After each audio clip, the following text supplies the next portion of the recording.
Hello there YouTubers, and welcome to another DrCassette video. Today we're going to take another look at the Sharp model STA-32S receiver from 1968. I just decided to take another look into the machine, and well, I found out that back when I got this unit I hadn't cleaned it, so I already started doing that.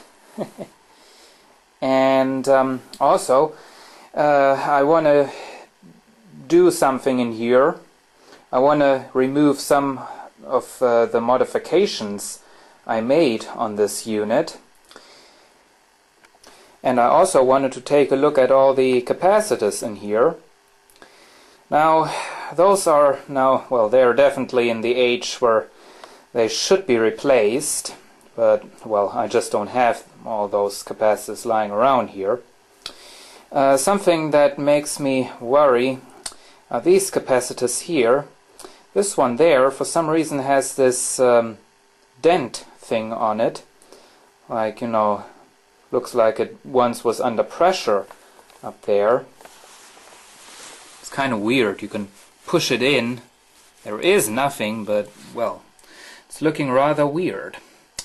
Now the capacitor itself is not the problem. I mean, it's 1000 microfarads. The size is the problem, because all the 1000 microfarad capacitors I have are too small to fit this mounting ring there.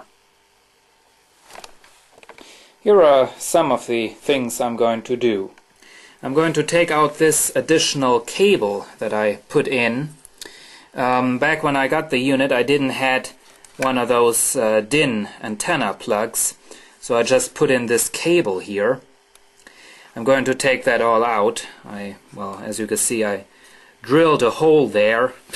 Back when I did that, I knew I would regret that, but well.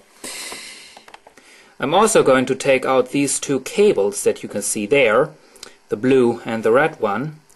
Using these cables, I connected the record output of the tape monitor jack to the record output part of the auxiliary DIN jack, so that I could hook up a second cassette deck and record on that. But I found out that I would never take advantage of that additional feature, so, well, I can as well take those wires out again. I also need to do something about the lights on the front. Back when I got the unit, the FM light was burned out, and as you can see, the replacement light I put in is just much too bright. So what I'm going to do is I'm just going to swap this much too bright light with the medium wave light there, so that I'm usually using the receiver in the FM mode, of course, so I'll have the right kind of light in there. I never use the medium wave, so the bright light can go into there. Well, there is shortwave. I guess I'll use shortwave more often than medium wave, so that's why. But now I want to continue to clean this unit. I took off this little shielding part here, which is made of really thick metal. I mean, today's chassis of units aren't made of metal that's that thick. It's kind of incredible how well made this unit is. Here is what hides underneath that shielding part. This is a phono preamplifier. I have now taken off the faceplate of the unit, and I just wanted to show you how it looks without it. There you have it. There are the light bulbs. I already mixed them a little bit. There is the dial and the tuning meter. And here is the bottom of the receiver. Just took off the cover, and there you can see the underside of those capacitors. There are the power amplifiers. This is the phono preamplifier. That's part of the tuner. That's tuner as well. That's tuner as well. There's a lot of tuner going on in there. Switches, and there is a preamplifier. Well, it's quite some time later now, and as you can see, I put the Sharp receiver back together. And yeah, I did a lot more than I wanted to. I took out that wire modification there. As you can see, I now have an alligator clip lead there as an antenna, just for right now. I took out those two wires, those jacks. Yeah, as you can see, I changed the light bulbs right there.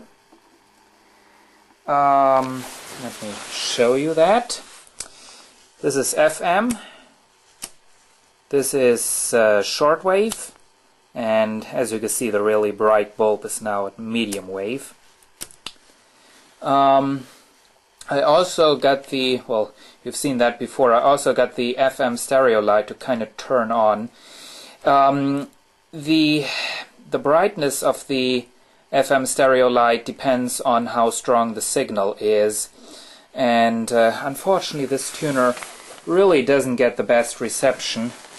It's probably, I don't know, maybe some tuning is necessary down there, or it's a capacitor problem. Speaking about capacitors, I replaced all the capacitors of the Phono preamplifier, except that one with a little, sign on it and little cross there. Come on. That one right there. I didn't have that value, 33 microfarads. Usually today you're using 47 microfarads, so didn't have that value, but all the other capacitors have been replaced, which is kind of crazy because I have never ever used the Phono preamplifier in this unit, because I never had a record player hooked up to this. Kind of weird. I also, more or less just for fun, replaced the capacitors on this board of the tuner. There were only 4 of those. There is one, see, there is another one, and there are the 2 last ones. Now what you can see down there is what Toshiba proudly calls the integrated circuit that's supposed to be in this receiver. And yep, this is an integrated circuit made by Toshiba. Let's see, has the number SM013. Yeah, I guess if that ever blows up, it will be impossible to find a replacement. Haven't replaced capacitors on this part of the tuner. Also not on the power amplifiers, because they were kind of hard to take apart. Also those capacitors have not been replaced. Didn't have those values, or I had most of these values, but those capacitors were as old as the ones that are already in there, so oh well. And down there on the preamplifier there's just one, this one single big electrolytic, but that's another 33 microfarad type, which I don't have. So yeah, however, there you have it. Some restoration on this nice old Sharp receiver. This is actually really well made. You can see the transformer is sitting in its shielding thing, and also the Phono preamplifier is shielded as soon as you put that part back on there. So yeah, it is a nice receiver, a lot better than all the stuff Sharp made later in the 80s. So yeah, think that's it pretty much. So I hope you enjoyed this video. See you again soon.